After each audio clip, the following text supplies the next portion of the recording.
Welcome back to the show. Nazreen, हम calls का सिलसिला वहीं से शुरू करते हैं जहां कमर्शियल ब्रेक से पहले मुनक़ता हुआ था। देखते हैं हमारे अगले कॉलर कौन है। जी फरमाइए। अस्सलाम वालेकुम। वालेकुम सलाम। जी मलिक साहब, मेरा क्वेश्चन ये है कि मैंने ब्रिटिश इमिग्रेशन के लिए अप्लाई करना है। तो ये है कि पहले इस मुल्क में मैंने 6 साल ऑन वर्क परमिट गुजारे हैं, ठीक है। 6 साल के बाद मैंने स्पाउस वीज़ा ले लिया है और अब 2 साल के बाद मुझे इंडेफिनिट मिल गया है स्पाउस वीज़ा के ऊपर। मेरा क्वेश्चन ये है कि मुझे आया 2 शर्तें हैं ना इसकी इमिग्रेशन के लिए, या फिर आप 5 साल लॉफुल स्टेटस के ऊपर हो, अगर आपने स्पाउस वीज़ा लिया तो फिर 3 साल के लिए आपको वेट करना पड़ता है। तो आया क्या मैं उस 5 साल की बेस पे नेशनलिटी अप्लाई करूंगा या मुझे 1 साल वेट करना पड़ेगा ये जो स्पाउस वीज़े की बेस? जी, आपके कॉल का शुक्रिया। नहीं, आपको चूंकि डिपेंड है कि आपको इंडेफिनिट स्टे किस बुनियाद पे मिला है। अगर तो आपको शादी की बुनियाद पे इंडेफिनिट स्टे मिलता है तो इसका मतलब शादी करने के वेरी नेक्स्ट डे आप नेशनलिटी के लिए अप्लाई कर सकेंगे। आपको 1 साल वेट नहीं करना पड़ेगा। लेकिन अगर कोई आदमी किसी और कैटेगरी में अप्लाई करता है शादी के अलावा, यानी HSMP पे, Tier 1 जनरल पे या किसी और कैटेगरी में अगर उसको इंडेफिनिट स्टे मिलता है तो फिर उसमें इंडेफिनिट स्टे के 1 साल तक वेट करना पड़ता है। लेकिन आपको वेट नहीं करना पड़ेगा चूंकि आपको शादी की बुनियाद पर इंडेफिनिट स्टे मिलेगा। कॉल का शुक्रिया। नाज़रीन, देखते हैं हमारे अगले कॉलर कौन है। जी फरमाइए। जी जी, मैंने पूछा था, मैंने आपके लिए AE2 फॉर्म भेजा हुआ एक्सटेंशन के लिए वीजा। मैंने पूछना था मैं मैटरनिटी लीव पे हूँ, क्या उनका वीजा एक्सटेंड हो जाएगा और क्या अगर बेनिफिट हूँ तो एक्सटेंड हो जाएगा? तो कौन सा फॉर्म आपने भेजा है? AE2 वाला जो होता है 6 मंथ के बाद। ठीक, तो आपने किस बुनियाद पे भेजा है? ये नेशनल हूँ ना, तो वो इधर आए फ्रांस से 6 मंथ हो गए, वीजा एक्सटेंड पाया हुआ है मैंने। तो अभी 5 मंथ में भी कोई जवाब नहीं है, रिप्लाई नहीं है। पूछना था कि इसका क्या होगा। तो आपकी नेशनलिटी क्या है? Dutch national. जी जी, आपकी कॉल का शुक्रिया। अगर कोई आदमी यहाँ पे है EU नेशनल, तो अगर वो डिपेंडेंट को यहाँ पे रखना चाहता है तो उसमें शर्त यह है जो EU नेशनल यानी जो स्पॉन्सर है वो यहाँ पे काम कर रहा हो या पढ़ रहा हो। तो अगर काम नहीं कर रहा है, बेनिफिट्स के ऊपर है, तो फिर जो उसके अगर डिपेंडेंट्स है यहाँ उनको फिर स्टे नहीं मिलता है। तो इसमें शर्त यह है कि डिपेंडेंट काम कर रहा हो और अगर किसी आदमी को वीज़ा मिल भी जाता है जो कि 5 साल का मिलता है और उन 5 साल में पूरे 5 साल जो मेन अप्लीकेंट, मेन जो स्पॉन्सर है उसको काम करना पड़ता है, तभी फिर फैमिली को इंडेफिनिट स्टे मिलेगा। लेकिन अगर बेनिफिट्स पे चले जाएं तो फिर उनको स्टे नहीं मिलता है। कॉल का शुक्रिया। नाज़रीन, देखते हैं अगले कॉलर कौन है। जी फरमाइए। अस्सलाम वालेकुम सर। वालेकुम सलाम। सर मैं पूछना चाहता था कि ग्रेजुएट एंटरप्रेन्योर्स जो स्कीम चल रही है, ठीक है, वो अगर किसी के पास पोस्ट स्टडी वर्क वीजा हो तो ये 2 साल कवर होंगे साथ में, कि जहाँ वो दोबारा 3 साल का इशू होता है और 2 साल बाद फिर एक्सटेंशन लेना पड़ेगा? नहीं, जो ग्रेजुएट एंटरप्रेन्योर है या PSW है, ये परमानेंट सेटलमेंट को लीड्स नहीं करते हैं। तो इसका मतलब है कि ये जो PSW है, जैसे फर्ज करें आपके पास है 2 साल के बाद खत्म हो जाएगा, आपको किसी और कैटेगरी में अप्लाई करना पड़ेगा। लेकिन बाज़ कैटेगरीज होती हैं जिसमें कि आपको आखिर में सेटलमेंट मिलती है और जो PSW है तो इसमें आपको सेटलमेंट नहीं मिलती है। कॉल का शुक्रिया। नाज़रीन, देखते हैं हमारे अगले कॉलर कौन है। जी फरमाइए। अस्सलाम वालेकुम। वालेकुम सलाम। मैंने मेरा क्वेश्चन है कि मेरी कजन इधर विजिटर वीजे पर आई थी, ठीक है, तो उनको फिर बच्चा पैदा हुआ था और उसको ब्रिटिश बर्थ सर्टिफिकेट भी है। तो फिर बाद में वो पाकिस्तान चले गए थे और बाद में फिर वो विजिटर वीजे पर आए बच्चे को लेकर। ठीक, अभी बच्चा 10 साल से इधर रह रहा है, स्कूल भी गया है, हाई स्कूल भी गया है और कॉलेज भी गया है और अभी उसके पास ना नेशनल इंश्योरेंस नंबर है ना कुछ उसका अप्लाई किया। प्लीज जरा डिटेल में बता सकेंगे कि इसके बारे में क्या करना पड़ेगा? तो बच्चे के पास ब्रिटिश पासपोर्ट है? नहीं, कुछ नहीं है, विजिटर पासपोर्ट पर आया था। ठीक है जी, आपकी कॉल का शुक्रिया। अगर तो कोई बच्चा यहाँ पे आ जाए या फिर अगर कोई बच्चा यहाँ पे पैदा हो जाए और 7 साल रह जाए या अगर बाहर से आए और इधर 7 साल रह जाए तो बच्चे को फिर हक हासिल है कि वो यहाँ पे एप्लीकेशन कर सकता है अपने यहाँ पे सेटलमेंट की। लेकिन वो 7 साल पूरे करने के बाद एप्लीकेशन कर सकता है। लेकिन एक और रूल भी है कि अगर कोई बच्चा यहाँ पे पैदा और 10 साल रह जाए फिर वो डायरेक्ट ब्रिटिश नेशनलिटी के लिए अप्लाई कर सकता है। तो अगर ये बच्चा यहाँ पे पैदा हुआ था और 10 साल तक UK में रहा है तो ये डायरेक्टली ब्रिटिश नेशनलिटी के लिए अप्लाई कर सकता है। तो अगर इसको 10 साल से कम अरसा UK में रहा है, 7 साल से ज़्यादा हो गए तो फिर ये अपने स्टे के लिए अप्लाई कर सकता है, लीव टू रिमेन के लिए अप्लाई कर सकता है। कॉल का शुक्रिया। नाज़रीन, देखते हैं अगले कॉलर कौन है। जी फरमाइए। अस्सलाम वालेकुम मलिक साहब। जी वालेकुम सलाम। मैंने बस ये पूछना था कि मैंने HSMP पे हूँ और मैंने इंडेफिनिट अप्लाई करना है आगे तकरीबन 4 महीने में, लेकिन मेरा पासपोर्ट एक्सपायर हो गया और वो मतलब मेरी गवर्नमेंट से थोड़ी प्रॉब्लम हो गई थी जिसकी वजह से मेरा पासपोर्ट अभी बन नहीं पाएगा। मैं गवर्नमेंट जॉब करता था पाकिस्तान में। ठीक, उन्होंने मुझे रिलीविंग ऑर्डर दे रही है, सब कुछ हो गया, लेकिन वो टाइम लगेगा उस चीज को थ्रू करने में और नया पासपोर्ट बनने में। तो क्या मुझे बगैर मतलब एक्सपायर्ड पासपोर्ट पे भी मुझे कार्ड पे मिल जाएगा इंडेफिनेट या? जी, आपकी कॉल का शुक्रिया। हाँ, अगर आपका पासपोर्ट एक्सपायर हो चुका है, किसी वजह से आप रिन्यू नहीं करवा सकें और रिन्यूड नहीं है, फिर भी आप स्टे के लिए अप्लाई कर सकते हैं। और जो आपको स्टे होगा या आपके पेपर के ऊपर लगा कर दे देंगे या फिर आजकल कार्ड इशू करते हैं, कार्ड्स के ऊपर स्टे दे देंगे। आपको परेशानी की कोई जरूरत नहीं। वैसे भी अगर आपको पासपोर्ट किसी वजह से इशू नहीं हो सका, आप पाकिस्तान में किसी कोर्ट में भी अप्लाई कर सकते हैं, क्योंकि अगर कोई आदमी किसी मुल्क का सिटीजन है तो उसको पासपोर्ट का जो हक है इससे महरूम नहीं किया जा सकता। ये वेल एस्टेब्लिश रूल है। कॉल का शुक्रिया। नाज़रीन, देखते हैं अगले कॉलर कौन है। जी फरमाइए। जी जी फरमाइए। अस्सलाम वालेकुम। वालेकुम सलाम। साहब, मुझे आपसे सवाल पूछना है। मेरा दोस्त है, वो पुर्तगाल से आया है और उसके पास पुर्तगाल की नेशनलिटी है, तो वो पाकिस्तान से अपने बच्चों को बुलाना चाहते हैं। ठीक, तो उसके लिए क्या कानून है? जी, आपकी कॉल का शुक्रिया। अगर तो वो यहाँ पे काम कर रहा है, यानी उसको कहीं काम मिल गया है और वो एक रेजिडेंट परमिट होता है वो भी ले ले, तो उसके बाद वो अपने बीवी बच्चों को बुला सकता है, बशर्ते कि वो उनको यहाँ पे मेंटेन एकोमोडेट कर सकते हो। यानी खुद इधर काम कर रहा है, उसके बैंक अकाउंट है, उसके पास बैंक स्टेटमेंट है, उसके पास पे स्लिप्स हैं, तो वो अपने जो बीवी बच्चे हैं उनको पाकिस्तान से यहाँ बुला सकता है। कॉल का शुक्रिया। नाज़रीन, देखते हैं हमारे अगले कॉलर कौन है। जी फरमाइए। जी, मुझे लगता है ये कॉल ड्रॉप हो गया। देखते हैं हमारे अगले कॉलर कौन है। जी फरमाइए। जी, मैं सुशांत बोल रहा हूँ। मेरे को आपसे ये पूछना था कि मैं मई 2010 में यहाँ पे inter company transfer tier 2 visa पे आया था। जून 2011 में मेरी छोटी बेटी यहाँ पे पैदा हुई थी, जिसके बाद हमने यहाँ पे चाइल्ड बेनिफिट क्लेम करना शुरू कर लिया ना। वो मेरी गलती थी, क्योंकि बाद में मेरे पासपोर्ट पे लिखा हुआ था no report to public fund. उस टाइम पे मुझे पता नहीं था। अभी जब मैंने मार्च के अंदर अपना टीयर 2 का एक्सटेंशन के लिए अप्लाई करा अपना और अपनी फैमिली का, तो यूकेबीए ने उसको रिजेक्ट कर दिया ऑन द ग्राउंड बाकी सारी रिक्वायरमेंट्स मीट हो गई थी, बट उन्होंने बोला कि you are in breach of condition, your visa condition, because you are claiming child benefit.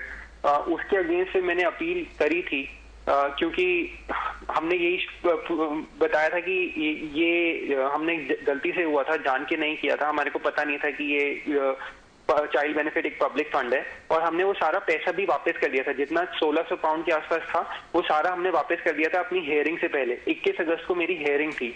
मेरे को ये जानना था कि आपको क्या लगता है कितने चांसेस होंगे कि ये अपील अलाउ हो जाएगी?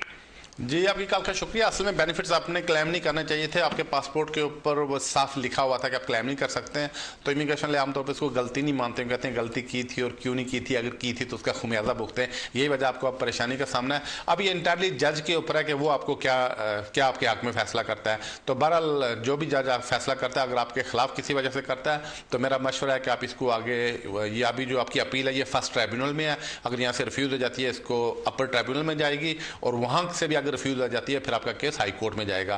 तो मेरा आपको यही मशवरा है कि इसको आगे फाइट करते रहें, देखें इसमें क्या होता है। तो आमतौर पर बाज़ वक़्त इमिग्रेशन वाले इसको खासा सीरियसली लेते हैं, हालांकि होना नहीं चाहिए था कि एक छोटी सी गलती की वजह से आपको इंडेफिनिट स्टे के लिए या आपको एक्सटेंशन से महरूम कर दिया जाए, जो कि बहुत बड़ी सज़ा है, तो आपको कहा जाए यहाँ से चले जाएँ। तो बहरहाल इस केस को आगे फाइट करें, देखें क्या होता है। कॉल का शुक्रिया। नाज़रीन, देखते हैं अगले कॉलर कौन है। जी फरमाइए। हेलो जी फरमाइए। मलिक साहब। वालेकुम सलाम। मलिक साहब, मैं 80,600 वो लो आया है ना, ठीक।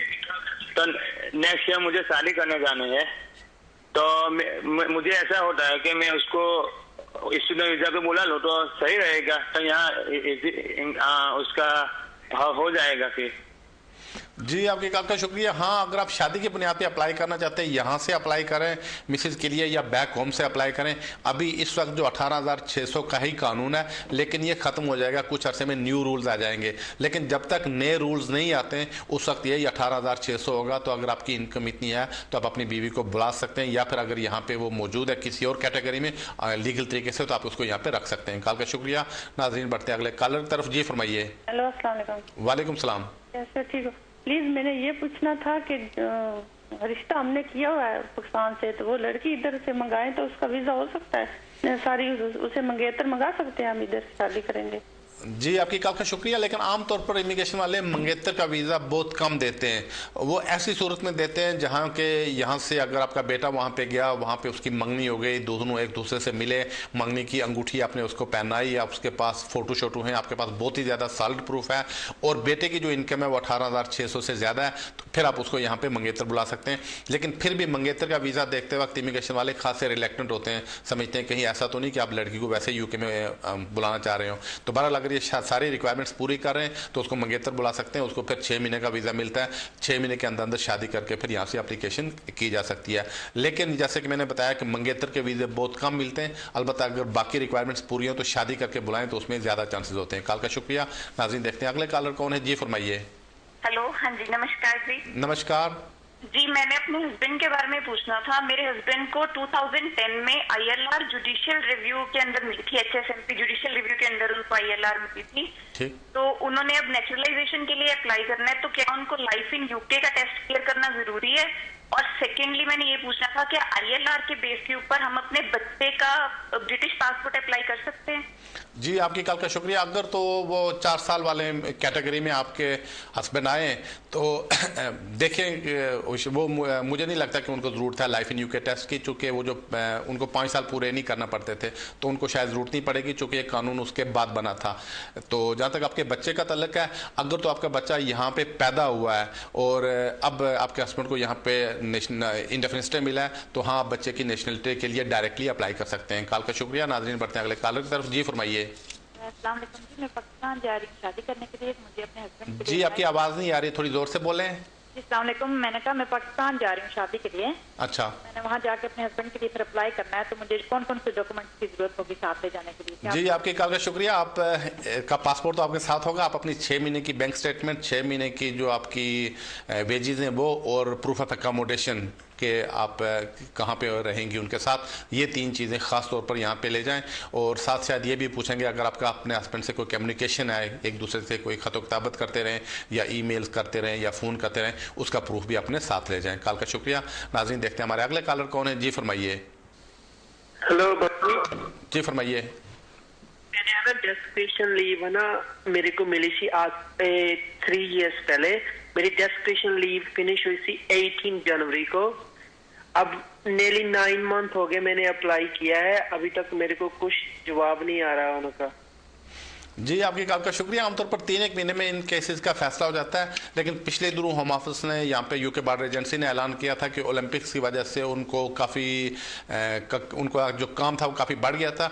इस वजह से जो एप्लीकेशन थी वो 3 महीने के बजाय उन्होंने 6 महीने लगाने शुरू कर दी थी, लेकिन 9 मंथ काफ़ी ज़्यादा हो गए। मुझे यकीन है आपके केस का जल्दी फैसला हो जाएगा, लेकिन आप होम ऑफिस को खुद भी कंटेक्ट कर सकते हैं, अपने सॉलिसिटर के थ्रू भी कंटेक्ट कर सकते हैं, या फिर MP को कहें वो भी होम ऑफिस को कंटेक्ट कर सकता है, तो वो आपको बता देंगे आपके केस में डिले क्यों हो रही है और कितनी और डिले होगी। कॉल का शुक्रिया।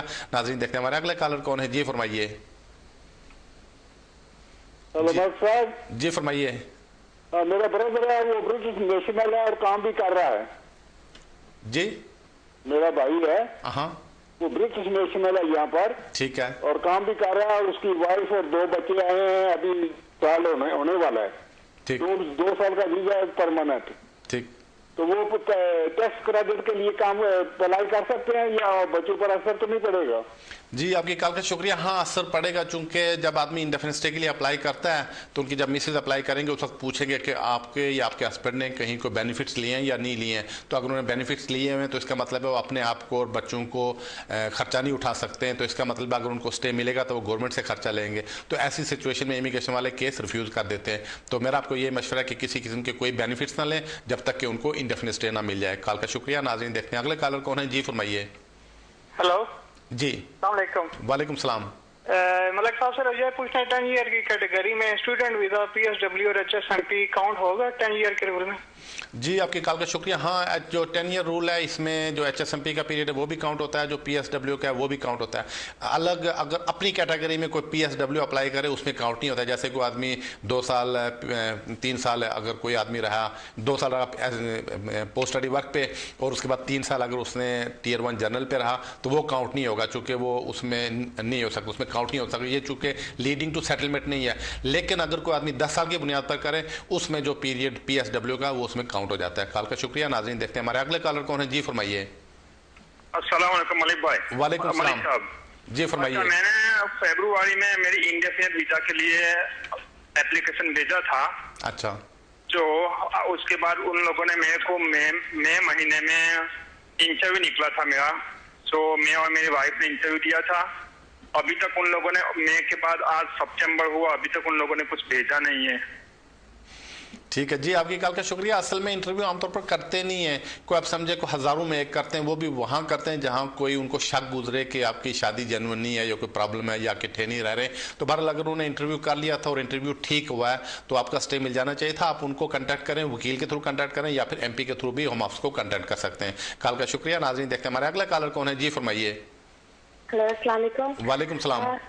Yeah, I want to ask you about one of my friends. She came in UK in 2007 and she had indefinite leave in 2009. And now she's separate. She's not living with her husband and they're not giving her passport. And she doesn't have a proof that she has indefinite leave. So what should she do? How can she apply for another passport? Because she's got only the copy of a passport, she's got resident permitted. Yeah. Yeah, thank you for your call. Basically, a passport is her personal property. Nobody can keep her passport. The best thing is she should go to the local police station and explain to them that her passport is with somebody else. So normal procedure is that one of the police officer will go with her and they'll basically find her passport and hand it over to her. The best thing is just contact to local police station. Thank you for the call. नाज़रीन देखते हैं हमारे अगले collar कौन है। जी फरमाइए। अस्सलाम वालेकुम जी। वालेकुम सलाम। अच्छा मलिक साहब, मैंने ये पूछना है कि मेरा बेबी है जो यहाँ पैदा हुए है, अभी वो 3 साल की है, तो मैं अभी स्टूडेंट स्टेटस पे हूँ, तो मेरा कितने अरसे के बाद मेरा जो बेबी है वो पासपोर्ट या अपनी नेशनलिटी क्लेम कर सकता है अगर वो कंटिन्यू UK में रहे तो? जी आपकी कॉल का शुक्रिया। अगर तो आपका बच्चा यहाँ पे 7 साल पूरे कर ले तो 7 साल पूरे करने के बाद वो इंडेफिनिट स्टे के लिए, इंडेफिनिट नहीं बल्कि लीव टू रिमेन के लिए अप्लाई कर सकता है।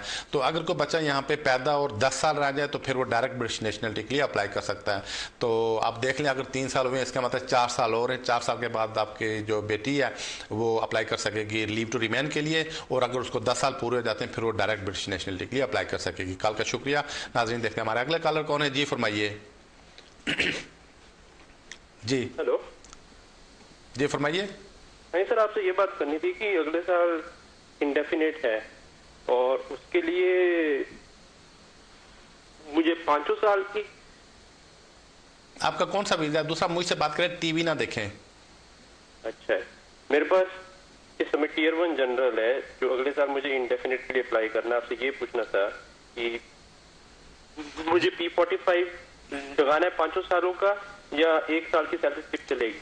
जी आपकी कॉल का शुक्रिया। असल में P45 नहीं होता, P45 होता है जब आप काम छोड़ के कहीं चले जाते हैं, वो P60 लगाना पड़ते हैं। लेकिन वो 5 साल का नहीं। अगर आप इंडेफिनिट के लिए अप्लाई करते हैं, हाँ वो आपसे प्रूफ मांग सकते हैं, लेकिन आमतौर पर पिछले 12 महीने का सब देखेंगे। लेकिन पिछले भी आप एहतियातन जितने भी आपके पास P60 हैं वो संभाल कर रख लें, हो सकता है उनकी जरूरत पड़ जाए, लेकिन आमतौर पर वो सर पिछले 1 साल का चेक करते हैं। कॉल का शुक्रिया।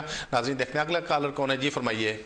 मलिक साहब जी, मुझे आपसे ये पूछना है। जी फरमाइए। कि मैं यहाँ पर इंडेफिनेट हूँ और मैं अगर किसी को बाहर से स्पॉन्सर करता हूँ, लेकिन क्योंकि मेरी इनकम लो है और मैं बेनिफिट क्लेम करता हूँ, तो ये सारी चीजें अफेक्ट करती है उस बात को लेके?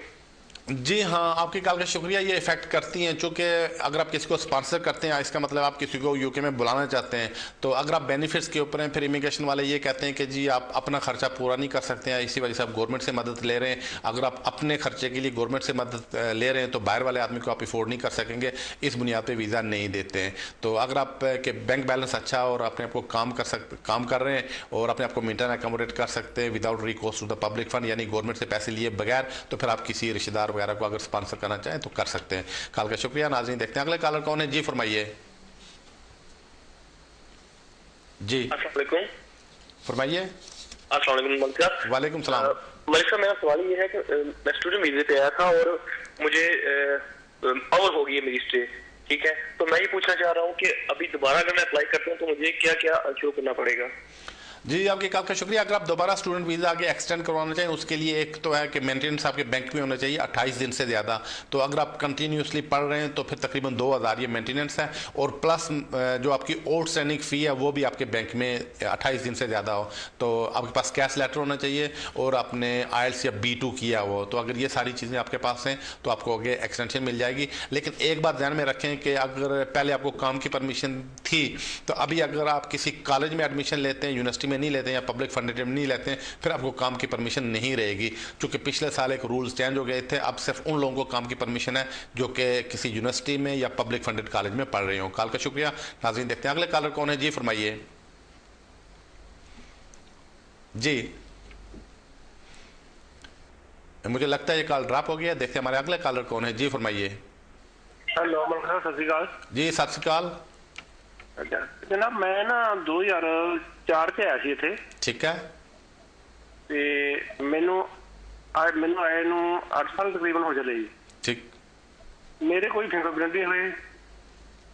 ठीक। ਤੇ ਮੈਂ ਲੇਡੀ ਨਾਲ ਰਹਿਣਾ ਜੋ ਉਹ ਇੰਡੀਪੈਂਡੈਂਟ ਹੈ ਉੱਥੇ। ठीक। तो अभी क्या पता करना है?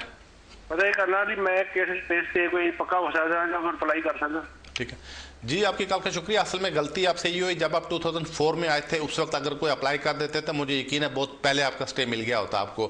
चूँकि यहाँ पे हर 5 या 6 साल के बाद कोई ना कोई एमनेस्टी, कोई ना कोई लेगेसी, कोई ना कोई स्कीम निकलती रहती है जिसमें इलीगल लोगों को या ओवरस्टे लोगों को लीगल कर देते हैं। जैसे कि आजकल एक लेगेसी निकली है स्कीम, वो लोग जिन्होंने 7 से पहले एप्लीकेशन की थी उन सबको आप यहाँ पे स्टे मिल रहा है। तो एक तो आपने ये गलती की। बहरहाल जितना जल्दी हो सके अपने स्टे को रेगुलाइज करें, किसी अच्छे वकील से मिलें और अपने स्टे को रेगुलाइज कराएं। तो जब रेगुलाइज कराने के लिए अप्लाई करेंगे आपको हफ्ते 10 दिन में एक चिट्ठी उनकी तरफ से मिल जाएगी, रहने की परमिशन मिल जाएगी। तो वहाँ से फिर इसका मतलब है कि आप उनके सिस्टम में आ जाएंगे। तो फिर अगर कोई एमनेस्टी या लेगेसी निकलती है तो उसमें आप कवर हो जाएंगे। कॉल का शुक्रिया। नाज़रीन देखते हैं हमारे अगले कॉलर कौन है। जी फरमाइए।